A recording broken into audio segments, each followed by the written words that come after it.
신약성경 고린도후서 7장 1절 말씀을 우리 함께 한 목소리로 봉독하겠습니다. 그런즉 사랑하는 자들아, 이 약속을 가진 우리는 하나님을 두려워하는 가운데에서 거룩함을 온전히 이루어 육과 영의 온갖 더러운 것에서 자신을 깨끗하게 하자. 아멘. 오늘은 하나님 나라 하나님 백성 그 5번째 시간으로 죄로부터의 자유라는 주제로서 함께 나눌 수 있기를 원합니다. 교통경찰이 교차로에서 교통을 지도하고 있었습니다. 그런데 한 차량이 신호를 위반했습니다. 그래서 교통경찰이 차량을 세웠습니다. 그리고 신호 위반하셨습니다 라고 얘기했더니 운전자가 교통경찰에게 아이고 죄송합니다, 제가 술을 한잔 했더니 정신이 없었네요 라고 얘기했습니다. 교통경찰이 음주운전 추가십니다. 그랬더니 운전석 옆에 있는 그의 아내가 이렇게 얘기했습니다. 아이고 죄송해요, 우리 남편이 면허가 없어서 긴장을 하다 보니까 한잔 했습니다 라고 얘기했습니다. 그래서 이 교통경찰이 음주운전 추가십니다, 무면허 추가십니다 라고 얘기를 했습니다. 그랬더니 뒷좌석에 있었던 운전자의 장모님께서 답답해 하시면서 그것 봐라, 훔친 차 타더니 이렇게 되지 않냐 라고 이야기를 했다고 합니다. 우스개 이야기지만 죄는 숨길 수 없다는 겁니다. 언제고 드러날 수밖에 없는 것이 죄이고 이 죄에 대해서는 반드시 해결해야 된다라고 하는 것을 알려주는 예화라고 생각이 되어집니다. 고린도후서 7장 1절 말씀을 보니까 육과 영의 온갖 더러운 것, 곧 죄에서부터 자신을 깨끗하게 하라라고 오늘 본문이 말씀해주고 있습니다. 만일 우리가 극단적으로 이야기하면 하나님의 사랑을 입지 않았다라고 한다면 깨끗할 필요가 없습니다. 만일 하나님과 상관이 없다라고 한다면 극단적으로 표현해서 어차피 지옥 갈 거기 때문에 우리들은 이 땅 가운데에 착하게 살 필요가 없다라고 생각할 수 있습니다. 우리가 자신을 깨끗하게 해야 하는 이유는 우리는 하나님 나라의 하나님 백성, 하나님의 사랑을 입은 자로서의 약속을 가지고 있기 때문입니다. 그렇기 때문에 육과 영의 온갖 더러운 것, 곧 죄에서부터 깨끗해야 한다라고 오늘 고린도후서 7장 1절은 우리들 가운데 교훈해서 말씀해주고 있습니다. 이 약속에 대한 말씀이 고린도후서 6장 16절에도 기록되어져 있습니다. 우리 함께 읽어보겠습니다. 6장 16절입니다. 하나님의 성전과 우상이 어찌 일치가 되리요? 우리는 살아계신 하나님의 성전이라. 이와 같이 하나님께서 이르시되 내가 그들 가운데 거하며 두루 행하여 나는 그들의 하나님이 되고 그들은 나의 백성이 되리라. 아멘. 이 약속의 말씀이 계속해서 강조가 되고 있습니다. 나는 그들의 하나님이 되고 그들은 나의 백성이 되리라. 하나님의 언약 안에 있으면 하나님께서 그들의 하나님이 되어주실 것이고 그 언약 안에 있는 백성들은 하나님의 백성이 될 것이다 라고 하는 약속의 말씀입니다.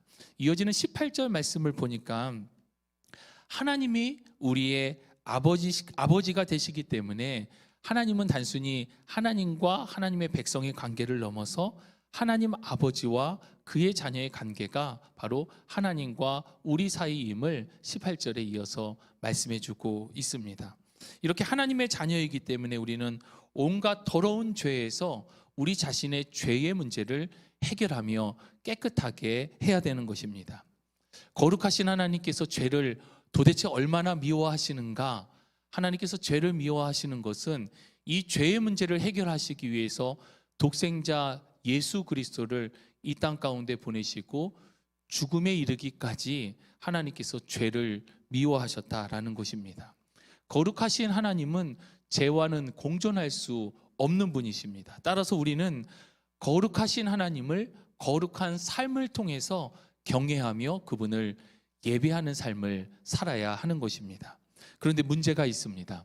우리는 그리스도 안에서 의로운 자가 분명히 되었는데 한편으로는 우리의 삶 가운데 계속해서 죄를 지으며 살아가고 있다라고 하는 현실적인 문제인 것입니다. 교회에서 여러 가지 직분과 일을 하던 교회 청년이 있었습니다. 주일학교 교사로 섬기고 성가대 찬양대의 찬양팀으로 섬기고 그리고 청년부에서는 리더로 열심히 교회를 섬겼습니다. 그런데 어느 날부턴가 자신의 이러한 열심을 말씀 앞에서 비추어 보면서 자신의 삶이 너무나도 이중적이다라고 생각을 하기 시작했습니다. 그러면서 이렇게 고백하는 겁니다. 한 주간 내내 세상 가운데에서 성경 한번 펼쳐보지 않았던 내가 주일날 와서 교사로, 찬양대로, 청년부 리더로 섬기는 자신의 모습이 너무나도 하나님 앞에 부끄럽고 고개조차 들 수 없다라고 생각을 하게 되어진 것입니다. 그러면서 나는 이중인격자다.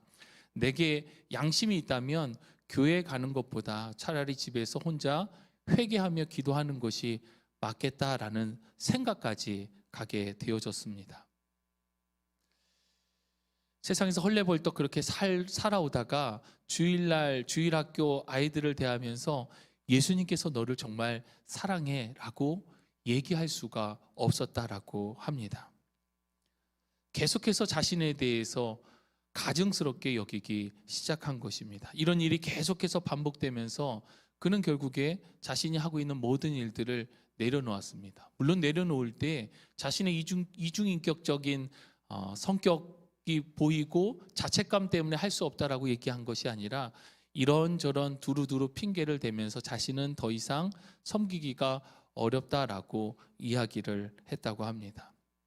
안타까운 것은 이러한 청년의 예의 모습이 우리들 주변에도 실제로 적지 않게 나타나고 있는 모습이다라는 것입니다.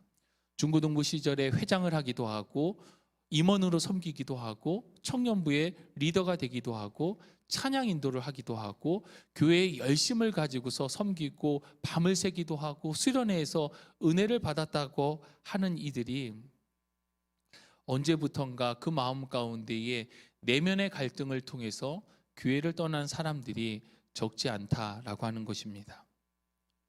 이렇게 살면서 내가 그리스도인이라고 이야기할 수 있는가라는 죄책감, 죄의식이 그러한 사람들을 짓눌러서 결국에는 교회를 떠난 사람들이 적지 않다는 것입니다. 그러나 더 큰 문제는 이러한 죄책감, 죄의식도 문제지만 무감각해져 가는 것이 더 큰 문제입니다. 세상의 윤리적 기준으로 자신을 비춰보면서 그래도 괜찮다라고 하는 안도감에 빠지기도 하고 극단적인 개인주의적인 성향들, 도덕 불감증 가운데에 신앙 안에서도 어떠한 양심의 소리조차 듣지 못하는 사람들, 성경은 양심에 화인 맞은 사람들이다라고 얘기를 하는데 양심 자체가 작동되지 않는 사람들도 있다라고 하는 것입니다. 하나님께서는 선한 양심을 통해서 우리들 가운데 깨우쳐 주시고 우리들 가운데에 돌이킬 수 있는 은혜를 베풀어 주시기도 합니다. 문제는 이러한 양심의 소리가 회개로 이어지지 못하고 도리어 깊은 죄책감, 죄의식 가운데 빠져드는 경우인 것입니다. 우리를 짓누르는 죄책감과 죄의식이 100% 사단의 소리이다라는 것을 우리는 깨달아 알아야 합니다. 목사님, 성령님께서도 양심의 소리를 우리들 가운데 주시며 죄책감을 갖게 하시지 않습니까? 맞습니다. 물론 성령께서도 우리의 심령 가운데 말씀하십니다. 그러나 성령의 탄식과 사탄이 주는 죄의식과는 다르다라는 것을 우리는 분별할 수 있어야 할 것입니다. 성령이 주시는 죄의식과 사탄이 주는 죄의식은 어떤 차이가 있는가? 성령이 우리 안에 일으키는 죄책감은 우리들로 하여금 하나님께로 나아가도록 하십니다. 그런데 사탄이 주는 죄의식은 결국엔 교회를 떠나가게 하고 주님으로부터 멀어지게 하는 것입니다. 죄를 해결하실 수 있는 유일한 분이 주님이시기 때문에 성령께서 탄식하시며 우리의 연약함을 말씀하시는 것은, 우리들 가운데 이 죄를 깨닫게 하시는 것은 이 죄의 문제를 하나님 아버지께 가지고 나가도록 하기 위함이지, 하나님으로부터 떠나게 하는 것은 100% 사단의 미혹이고 사단의 소리다라고 하는 것을 우리는 분별해야 할 것입니다.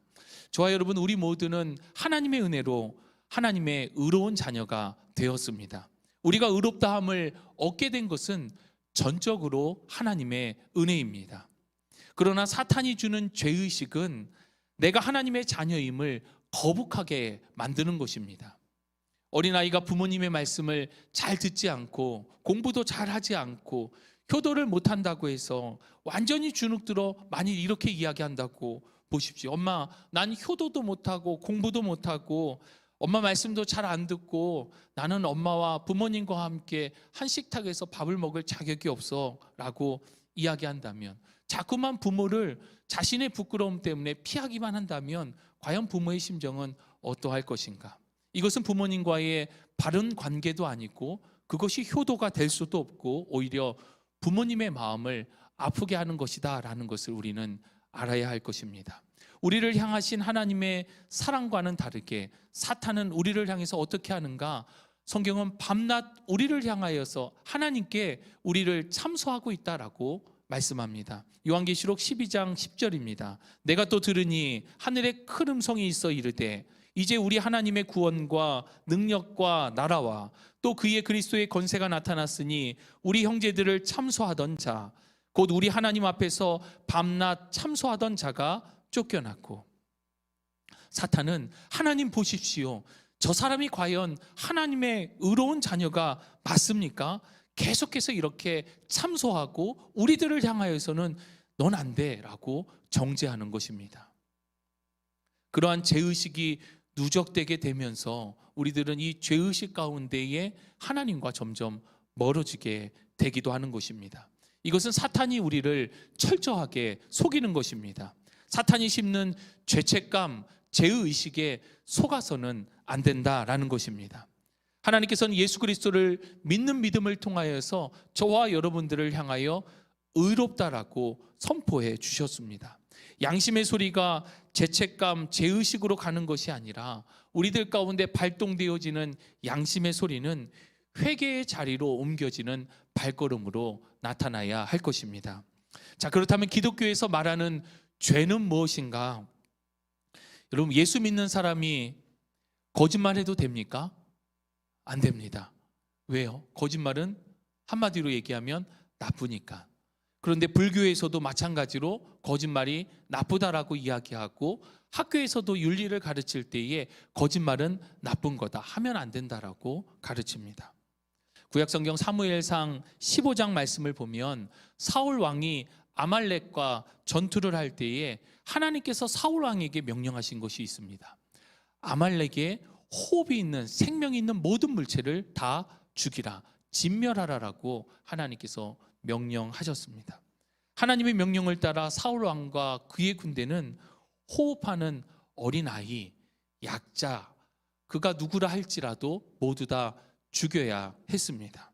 아니, 가축을 포함한 모든 생명체를 진멸하는 것이 하나님의 명령이었습니다. 세상에 어떻게 그렇게 잔인한 명령을 내릴 수 있을까 하고 생각을 할 수도 있을 것입니다. 이때 사울 왕이 기름진 양과 소는 한쪽으로 빼서 남겨두었습니다. 하나님께서 선지자를 통하여서 왜 그렇게 하였는지 물었을 때에 사울 왕이 하는 이야기가 하나님을 제사하기 위해서 좋은 것들을 남겨두었습니다 라고 이야기를 합니다. 그 결과가 어떻게 되었는가? 하나님께서는 사울 왕을 버리시고 결국에는 폐위하셨습니다. 다 죽이라고 한 하나님의 말씀 가운데에 불순종했기 때문입니다. 이것을 우리가 윤리 도덕적인 관점으로 본다면 이 명령을 과연 따라야 하는가라는 문제 앞에 부딪힐 수도 있을 것입니다. 하지만 기독교는 철저하게 하나님과의 관계 가운데에 선과 악이 구분되어진다라는 것을 우리는 기억해야 합니다. 하나님이 죽이라고 하셨는데 다 죽이지 않았다라고 한다면 그것은 불순종이고, 이 불순종이 바로 죄입니다.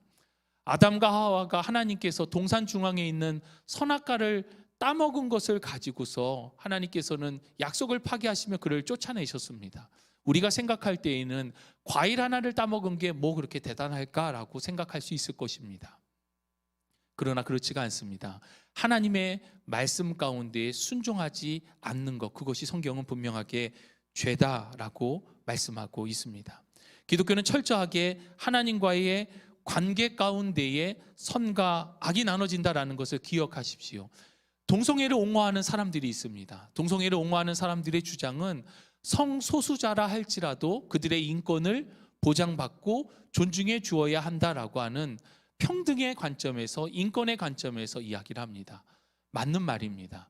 평등하고 인권을 존중해 주어야 한다는 것은 맞습니다. 하지만 동성애가 죄인 것은 하나님이 정하신 순리를 거스리는 영리이기 때문에, 하나님께서 정하신 질서를 거스리는 불순종이기 때문에 그것이 죄가 되는 것입니다. 창조주 하나님이 절대적인 선입니다. 선과 악의 기준이 바로 하나님이시고, 하나님의 기록된 말씀이 바로 선과 악의 기준이라고 하는 것을 우리는 반드시 기억해야 할 것입니다. 여러분, 간통법이 폐지가 되었지만 유부남과 유부녀가 사랑하는 게 죄냐라고 얘기하는 사람이 있을 수도 있습니다. 그런데 죄입니다. 왜 죄입니까? 하나님께서는 가정 안에서만 이 관계를 사랑하도록 부부의 관계를 허락하여 주셨기 때문에 이것은 하나님의 말씀에 대한 불순종이기에 죄입니다. 사회법이 그것을 죄라고 단정하지 않는다 할지라도 하나님의 말씀 가운데에 동성애가, 그리고 불륜적인 관계가 이것이 맞다라고 얘기하는 사람이 있다 할지라도 그렇지 않습니다. 하나님의 말씀에 불순종하는 것이 죄임을 기억해야 할 것입니다. 여러분, 흙탕물이 컵 속에 담겨져 있습니다. 그런데 이 흙탕물이 며칠이 지나면 흙은 가라앉고 위에 있는 물은 깨끗한 상태가 됩니다. 그런데 젓가락을 가지고서 휘저으면 이 가라앉았던 흙이 그대로 올라오면서 다시 더러운 흙탕물이 되게 됩니다. 이것을 다시 며칠 동안 그대로 두었다가 이번엔 컵을 들고서 이렇게 휘저어주게 되면 다시금 가라앉았던 흙탕물이 올라오게 되어지는데, 마치 우리들 가운데 있는 죄성이 이와 같습니다. 죄는 내 안에 잠재되어져 있다가 어떠한 충격과 자극 또는 유혹이 내게 다가올 때에 그것이 자꾸만 꿈틀꿈틀거리며 다시 떠오르게 되어지는 것이 바로 우리들 안에 있는 죄성인 것입니다. 이러한 죄성은 하나님을 하나님으로 여기지 않고 내가 내 삶의 주인이 되려고 하는 데서 오는 우리들 가운데 있는 본성이 바로 이 죄성이다라는 것입니다. 이러한 죄와 죄성을 인간 스스로 해결할 수가 없습니다. 성인이라 일컬어지는 사람이 있다 할지라도, 또는 여러 가지 훈련을 통해서 그 사람이 삶 가운데 굉장히 도덕적이고 깨끗한 삶을 사는 사람이라 할지라도 문제는 가라앉은 것이 덜 올라왔느냐 더 올라왔느냐의 차이일 뿐이지 그 안에 있는 흙탕물인 본성 자체는 변함이 없는 것이 우리 인간의 본성, 죄성이다라고 하는 것을 우리는 고백하지 않을 수 없다라고 하는 것입니다. 모든 인간에게는 이러한 죄성이 있습니다. 평상시에 돈을 훔칠 생각이 전혀 없었던 아이가 길을 가다가 돈이 떨어진 것을 발견했습니다. 그러면 그 마음 가운데 자신도 모르게 주위를 살피게 되고 그것을 잡아서 자신의 주머니에 넣고자 하는 마음이 생긴다라고 한다면 우리들 안에 있는 이러한 죄성이 발동되어지게 되는 것입니다. 어떤 환경의 변화, 상황의 변화, 주변에서 어떤 자극이 왔을 때에 우리들 안에 있는 이 죄성이 흙탕물과 같이 다시금 흐려지면서 그렇게 죄로 나타나게 된다는 것입니다. 문제는 이러한 죄성이 가만두면 끊임없이 하나님으로부터 멀어지게 된다는 사실입니다. 우리들 인간 스스로 이 죄의 문제를 해결할 수가 없습니다. 마음을 비운다고 해서 우리의 죄성이 없어지지가 않습니다. 그렇기 때문에 하나님께서는 인간에게 죄의 문제를 너 스스로 해결하라고 말씀하시지 않습니다. 하나님께서는 독생자 예수 그리스도를 이 땅에 보내주심을 통해서 이러한 죄의 문제를 해결하는 길을 저와 여러분 우리들 가운데 구원의 길로 보내주셨습니다. 예수님께서는 우리의 모든 죄와 형벌을 대신해서 다 짊어지시고 십자가에서 죽으셨습니다. 이 죄에서의 해방은 자기 아들을 십자가에 내어주시면서까지 그 핏값을 지불하면서까지 우리의 죄를 용서하시겠다라고 하는 하나님의 사랑이 이 십자가 가운데에 담겨져 있습니다. 어떤 환난과 곤고와 핍박을 당한다 할지라도 하나님의 이러한 사랑에서 하나님과 우리 사이를 끊을 수는 없습니다. 로마서 8장 33절 35절 말씀을 보면 누가 능히 하나님께서 택하신 자들을 고발하리요, 누가 정죄하리요, 누가 우리를 그리스도의 사랑에서 끊으리요. 우리를 의롭다 하신 이가 하나님이시라면 누가 하나님과의 관계를 끊을 수 있겠느냐라고 하시는 말씀입니다. 우리는 법적으로 하나님의 의로운 백성으로 인정함을 받았습니다. 그러나 문제는 우리가 우리 자신을 돌아볼 때에도 상태적인 측면에서 의롭지 못한 부분들이 적지 않다라고 하는 사실입니다. 예를 들어서 어느 집에서 한 아이를 양자로 받아들였습니다. 입양하였습니다. 그러면 법적으로 그 아이는 그 집의 아들입니다. 그러나 그 아이가 입양된 순간부터 예전에 자신의 모든 삶들을 버리고 다 잊고 모든 면에서 바뀔 수는 없을 것입니다. 법적으로 아들을 삼았다라고 하는 것은 혹 아들답지 못한 모습이 있다 할지라도 내 자녀로 양육하겠다라고 하는 의미가 그 가운데 담겨져 있는 것입니다. 하나님께서 우리를 의롭다 하시고 우리들을 하나님의 자녀로 삼아주신 것은 우리가 완전해서가 아니라 하나님의 전적인 은혜 가운데에 저와 여러분들을 택하여 주신 것이고 우리들로 하여금 하나님의 자녀답게 살아가기를 기대하며 우리들을 그렇게 성장시키고 성숙시켜 나가는 하나님 아버지의 마음을 우리는 바라보며 그 가운데 순종하며 나가야 한다는 것입니다. 우리는 법적으로 의인입니다. 우리는 그렇기 때문에 하나님의 자녀답게 살아야 하고 때로는 이렇게 살아가는 과정 가운데에 또 실수하고 실패하고 넘어지기도 분명히 할 것입니다. 하지만 죄를 지었다고 해서 아버지와 자녀의 관계가 없어지거나 깨어지는 것은 아닙니다.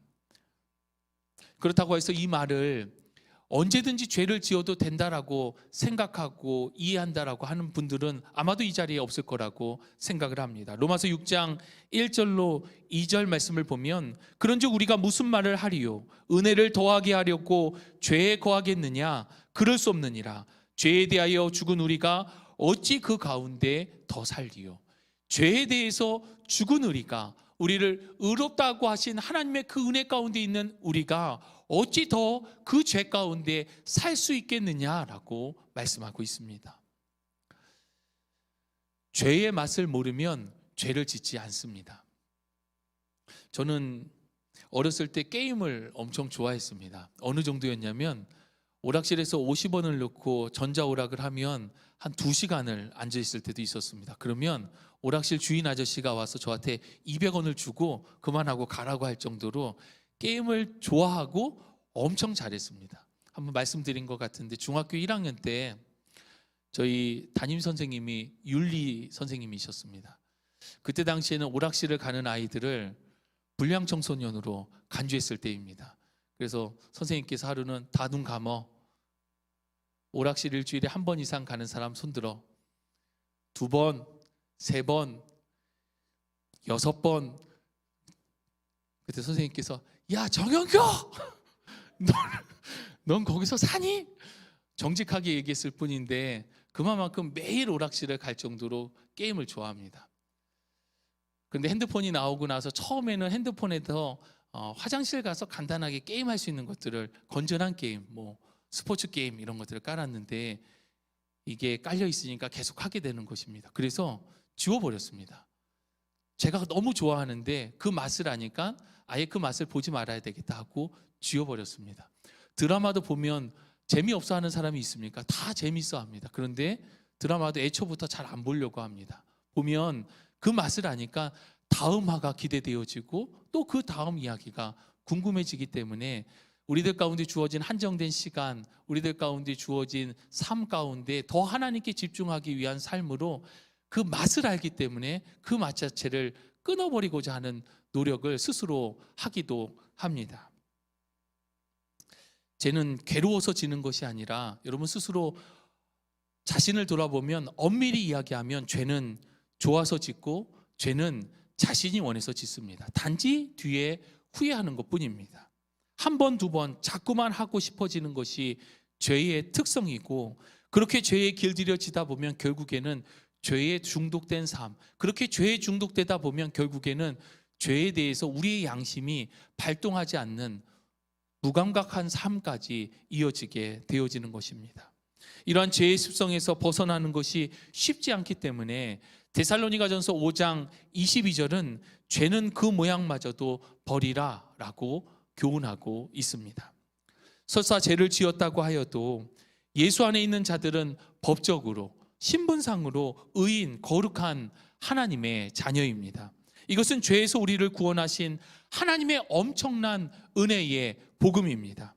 만일 어린 왕자와 공주가 있는데 그 궁전에서 뛰어놀다가 고관들의 방에 들어가서 그들의 수염을 당겼다고 생각을 해보면, 그렇다고 해서 그 고관들이 왕자와 공주를 향해서 이놈하고 호통을 치거나 혼내지는 않을 것입니다. 왜냐하면 그들의 신분이 왕자와 공주이기 때문입니다. 다만 그들이 그렇게 살면 안 된다라는 것을 알고 있고 그들이 좀 더 성숙해지기를 기대하는 마음을 갖게 될 것입니다. 이처럼 그 신분에 걸맞지 못한 미성숙한 상태라 할지라도 법적으로 우리의 신분이 하나님의 자녀라고 하는 신분이 바뀌어지지는 않는다는 것입니다. 이것이 바로 하나님의 말로 다 할 수 없는 사랑, 은혜인 것입니다. 기독교의 사랑은 어쩌면 말이 되지 않는 사랑이라고도 할 수 있습니다. 예수님이 흘리신 십자가의 보혈로 우리들은 하나님의 의로운 자녀가 되었습니다. 하나님의 자녀가 되었음에도 여전히 우리 안에 옛사람의 모습으로 혹 똥을 묻히고 다닐 때에 사탄은 똥이 묻었다라고 하면서 우리를 정죄하고 하나님께 참소합니다. 그러나 우리는 하나님의 의로운 자녀입니다. 이러한 칭의의 복음을 이야기하면 어떤 이들은 이러한 값싼 복음, 값싼 은혜를 가르쳤기 때문에 한국교회 성도들의 삶이 잘 변화되지 않았다라고 이야기하시는 분들도 있습니다. 그러나 그렇지 않습니다. 이것이 성경이 우리들 가운데 말씀하시는 복음이기 때문입니다. 진정한 은혜가 있는 진정한 복음 가운데 사는 사람은 그들의 삶 가운데의 거룩함으로 하나님의 자녀답게 살아가게끔 되어져 있습니다. 상태적으로 온전하지 못한 우리를 하나님께서 여전히 우리를 사랑하시고 우리를 거룩한 하나님의 자녀답게 성숙함으로 나오기를 기다리고 계십니다. 회개는 단순한 감정도 아니고 회개는 우리가 하는 주문도 아닙니다. 기도하면서 만약에 눈물이 난다면 이 눈물의 정체도 우리가 돌아봐야 할 것입니다. 단순히 내 마음이 아파서 우는 것인가, 후회해서 우는 것인가, 아니면 하나님 앞에 부끄러움 때문에 하나님 앞에 연약함으로 인하여서 울고 있는 것인가, 우리들의 눈물을 돌아봐야 할 것입니다. 거룩함을 향하여서 돌이키는 눈물이 바로 회개의 눈물이기 때문입니다. 만약 우리의 죄를 자백하는 회개가 단순히 습관적인 기도로 계속해서 반복되어지고 있다라고 한다면 그것은 자기 후회이고 자백일 뿐이지 그것은 돌이켜지는 하나님께서 받으시는 회개가 아니라고 하는 사실을 우리는 두렵고 떨리는 마음으로 하나님께 온전한 회개로 나가야 할 것입니다. 회개는 반드시 하나님을 향하는 것이고 다시금 거룩을 향하여 내딛는 발걸음이 바로 회개입니다. 하나님의 사랑을 받고 약속을 받은 의로운 자답게 거룩함을 추구하면서 살아갈 수 있어야 합니다. 이것이 바로 죄의식, 죄책감으로부터 자유로워지는 방법입니다. 나를 둘러싼 어둠을 없애는 가장 확실한 방법은 밝은 빛으로 나아가는 것입니다. 아침에 태양이 뜨면 아무리 칠흑 같은 어둠이 있다 할지라도 그 모든 어두움들은 물러나게 돼 있습니다. 마찬가지로 죄의 습관 가운데 젖어 있을 때 우리는 빛 대신 주님 앞으로 나아가야 이 죄의 문제, 이 어두움의 문제를 해결할 수 있다는 것입니다. 죄를 이기는 데 있어서 우리에게 왕도는 없습니다. 때문에 죄를 짓지 말아야겠다라고 하는 결심을 하는 것도 중요합니다. 그러나 죄를 짓지 말아야 되겠다라는 결심보다 중요한 것은 내 안에 주님으로 충만하게 채워지는 것입니다. 하나님의 말씀이 우리 안에 충만하고 주님을 사랑하는 마음이 우리들 가운데에 충만할 때에 우리 안에 죄를 짓고자 하는 마음 자체가 들지 않기 때문입니다. 이것이 바로 죄로부터 승리하는 삶입니다. 누가복음 15장 탕자의 비유를 기억하실 수 있기를 바랍니다.